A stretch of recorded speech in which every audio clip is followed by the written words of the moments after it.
Good evening, everybody. Welcome to the this is very important for the women's portion of the tournament. It was day one. We got a lot to get through. First, going to give you guys a couple quick updates on the games that are currently happening. In the Mercado region, we got an 8-9 matchup. South Florida leads Washington State 38-31 with 7:18 left in the third. In the Alamo region, we have Stanford taking on 16C Utah Valley. It's going as expected. If you guys didn't know, this isn't like the men's, the top seeds are the top seeds. They don't really do all this backsliding stuff. There's a little bit of a gap. You take it as you will. It's currently 48-14 because the score just got updated. But that's where we are with the updated games. All right, let's get started in the Riverwalk region. Look, man, it's not gonna be as many highlights tonight because some of these things, we're a respectful group here. And some of these things, all things don't need to be shown over and over. So in the Riverwalk region, 5 seed Iowa, they took care of Central Michigan thanks to their popular law firm of Clark and Sedano. 23-7-7 for Caitlin Clark. You guys, quick thoughts on that? Caitlin Clark, you just said it. That's she blitzed the by herself. I mean, it was they couldn't stop her, man. Look, she's a true freshman. Yes. 23-7-7 in your first NCAA game. Come on, man. Nothing else. Yeah, we can continue. There ain't nothing else we can talk about. Come on, man. All right. Nothing from you, Ray? Nope. Nah, man. Michaela Kelly, man, she had some foul trouble in the first half, but she had 15 points in 8 minutes. I would love to see how that is shook out if she got some more time. But yeah, like how they'll say, Caitlin Clark. And in front court, Iowa's front court, thoroughly dominant. Cesano, it's 23-6 for Cesano and Warnock 13-10. And she didn't even shoot that well. Like I said, man, they ain't play games. They came and did what they were supposed to do. Central Michigan front court combined for 14 points. Yeah. That would do it. Staying in the Riverwalk region, 7 seed Virginia Tech, they edged out 10 seed Marquette 70-63. Standing out in that one, Hokie center Elizabeth Kitley with 23 points and 8 rebounds. Any additional thoughts here, or keep it moving? I like the fact that they won without Aisha Shepard going off. She had an off night, so that tells you it's more than just her. They're a dangerous team. And they won without shooting the three well. They shot the three well for most of the season. For them and that's what made the game kind of closer than what it probably could have been, should have been.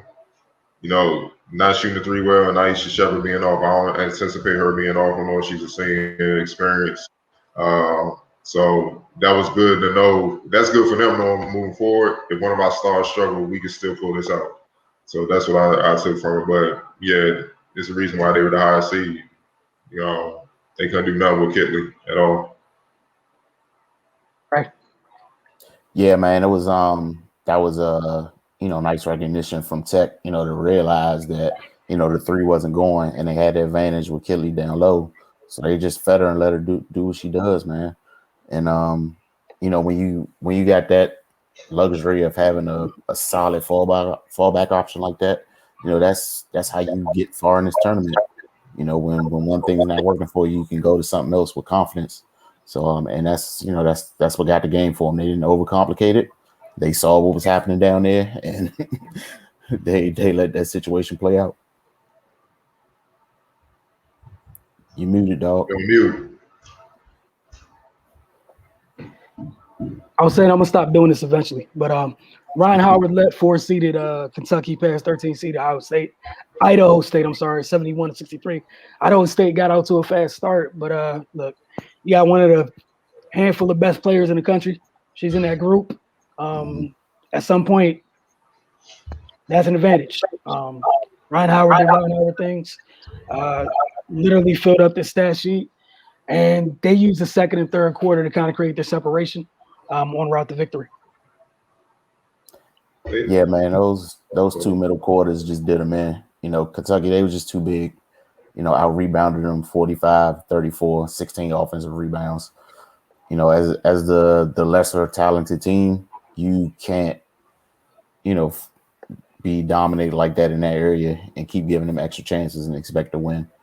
That's just what it is, man. And like you said, Ryan Howard, she did her thing, 14 points, 9 rebounds, 5 assists, and that's all she wrote.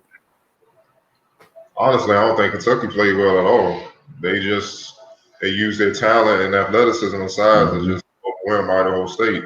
Think about it. Idaho State second quarter was held at 6 points, third quarter 7 points. You're not winning any tournament game with that, man. Ryan Howard, I know she led the team in scoring, 9 rebounds, 5 assists. She's a great college player. She found a way to impact the other game, but she was off. She didn't play her usual Ryan Howard game, so that's why you see the score was close. Typically, they should have blew them out. One thing also I'm noticing, they turned the ball over crazy. Kentucky, they had 19 turnovers. It's just, you know what I mean? It's just, they didn't play well by any stretch. So they just lucky that their defense showed up and held Idaho State down. Because if it was against another, say, closer to their level team, maybe a team like in their conference or something like that, they would have lost. They did not play well at all offensively. So they're going to have to clean that up if they want to keep advancing. All right, on to third seed Tennessee. They took on 14th seed Middle Tennessee. Tennessee State was tied at the half, but the Vols took over the second half behind Randa Davis. She had 24 points and 14 rebounds. Tennessee advanced 87-62. Tennessee just too big, man. They bullied them, and it ain't really too much to get into. 56-21, 20 off on the boards, 20 offensive rebounds. If you get as much offensive rebounds as the other team get rebounds in total, you're going to win and win by a lot. It ain't no need to be long-winded about this. Second half adjustments. Tennessee beat the hell out of them in the second half. It was a tie game at the half. They made an adjustment, and Middle Tennessee didn't get a clear look at the basket for the remainder of the game. They only scored 23 points in the second half. Tennessee scored 48. There you go. Simple as that. And the depth, and Tennessee still ain't play well. Their bench didn't play well. They got 3 points? No, my fault. 9 points off their bench. The 4 starters had scored in double figures, and Walker, point guard, she only had 9. So they just were more talented. That's what it was. Once they figured out what Middle Tennessee was trying to do, they calmed down, got the nerves out the way in the first half, and they played basketball. They did what they should have did. All right, moving on to Michigan. That game was tight for a little bit, but again, talent helps. Adjustments help. Leah Brown showed out. That Michigan needed every bit of her 28. Nas Hillman still Nas Hillman. But anytime other folks get involved, it's always a great thing. Big night for Leah Brown with 28. They beat Florida Gulf Coast.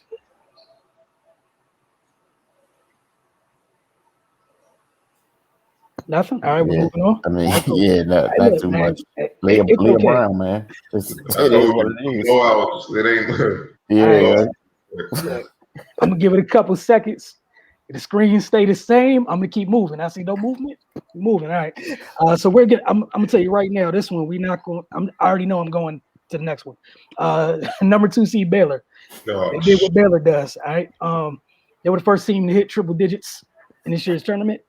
Beat Jackson State 101-52. Cool. Syracuse is 8-9 matchup in this region. Syracuse used a strong fourth quarter to take down South Dakota State 72-55.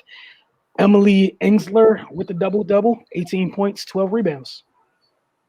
Syracuse defense. You noticing a common theme with these blowouts. It seems like the higher seed they figure these teams out. They use their size and length. They start playing and they suffocate the lower seeds, and they can run off with the win. I mean, 7 points in the fourth quarter. They held South Dakota State to 7 points in the fourth quarter. I mean, it was a game before that. It was literally a game before that, and they held them to 7 points. You can't get a bucket in a tournament in the fourth quarter, like to save your life. That's the game. I love seeing teams win off defense because people don't value both ends anymore. For Syracuse to do that is exciting. I mean, shut them down from deep. They only South Dakota only shot 4 for 20. Forced 22 turnovers on South Dakota State. I mean, dang. That was just a defensive win. That's what that was, man. They played the third. They executed, let them get busy for the first 3 quarters, fourth quarter. All right, we're going to cut all this cute stuff out. It's time to play. And that's what they did. Got them up out of there. And they're going to need to maintain that level of defense if they want to continue to move forward. But that was a hell of a performance, hell of a defensive performance. I was watching it, I'm like, wow, they really ripping these girls apart. It's crazy. Yeah, man. I mean, it was a valiant effort by South Dakota State, even with their best player out. But, you know, like Cardell said, once Syracuse just anchored down, wasn't nothing they could do. And they forced 22 turnovers, had 14 blocks. Like that's deflating, man. Then started the fourth quarter in the 18-4 run. Like once that snowball started rolling downhill, I was like, yeah, it's a wrap. Right, 5 plays in double figures, balanced scoring. They played a perfect game in the fourth quarter. Continuing this theme of defense leading you to wins. All right, Connecticut, 1 seed, they handled their business. They beat High Point 102-59. They're the second team to break triple digits today on the women's side.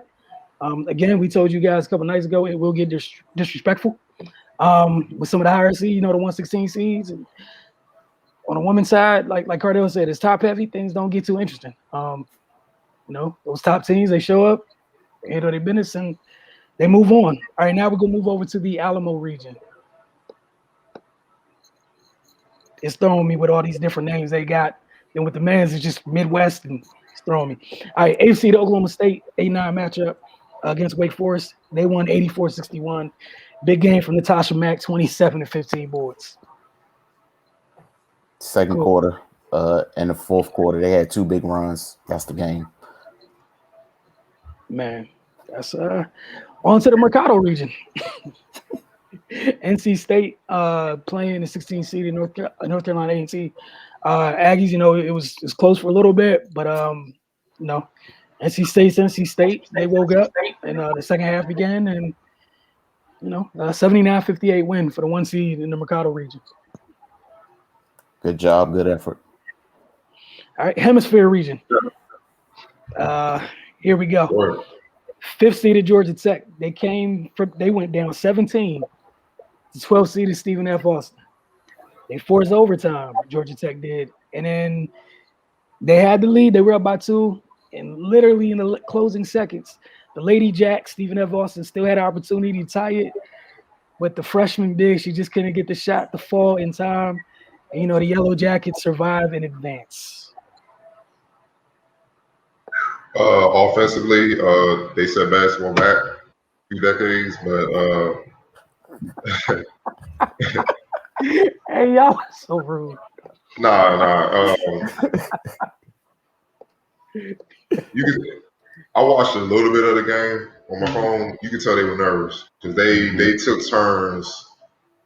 It was weird. It was like they started off strong, but then it's like when the other team went on a run, the other team, it's like it got to them so quick. The lights got to them, and then they would regroup, and then they would go on a run. It was just a back and forth of runs, but no one could sustain it, which is why I went in overtime.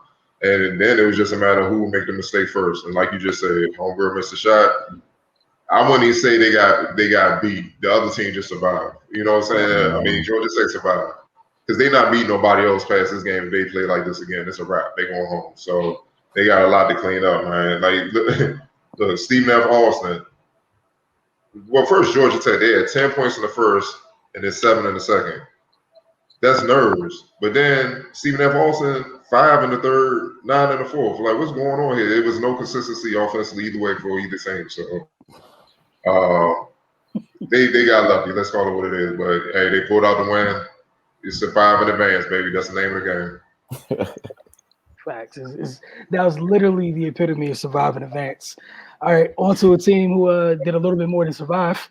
South Carolina, 1 seed, did what they do. Leah Boston. Man, 79-53, monstrous double-double from Leah Boston. Should be no surprise for anybody who watched South Carolina. No, it was very clear. I think Cardell and I were there for freshman year against Maryland. She let it be known just what she was about to be on this level, which is why this 2018 is Megan Rapinoe had it right. Light work, 2018, light work being mentioned, and I can't even say that the lady's lying. I can't.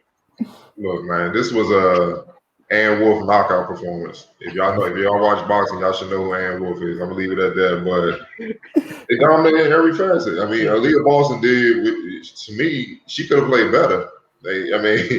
Dawn just sat her down. You know what I'm saying? Look, South Carolina shot 21% from three. They ain't even hit threes, man.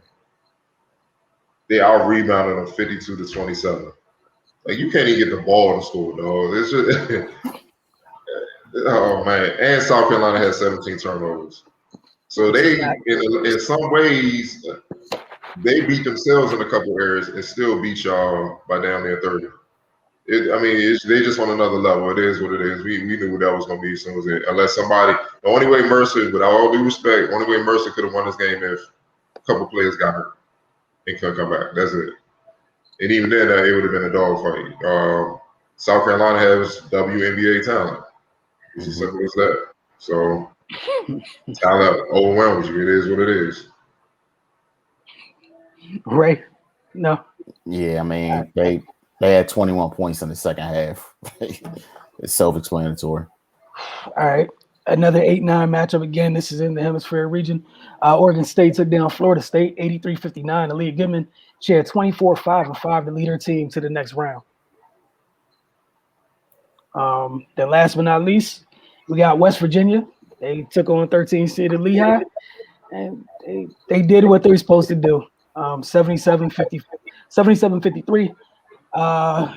Gundrezic, 26.7 rebounds, 5 assists.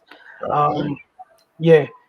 And that was the easier name to pronounce than the first name. How about that? Bro. West Virginia shot 53% from three. Yeah. That's it. Ball game. They ain't feel you at all, dog. Unbothered. 54% from the field, 53% from deep, 81% from the line. That's game. Y'all can't guard us. Get y'all up out of here. Let's get some rest. All right, real quick for y'all, a couple standout players for the day, and we get out of here and get ready for day 2 of the women's tournament. Kidley for sure from Virginia Tech. Absolutely. And Tasha Mack, 27, 15, and 4. And I'm gonna throw Aaliyah Boston in there too, man. You know how I feel about her, man. She didn't know what to pick whenever she decided to roll out. So I don't care who in that draft. She too dominant. Right. Yeah, man. I mean, those definitely the three that stood out to me. Yeah, man. It's like on the women's side and the men's side, really. If you got a dominant inside force like that, other team gonna have a long day. Just plain and simple. Especially if they don't have nothing close to what you got. That's just a huge advantage. All right. With that, we will close. We will close out this first episode. We'll see you guys tomorrow night because day 2 of the women's tournament.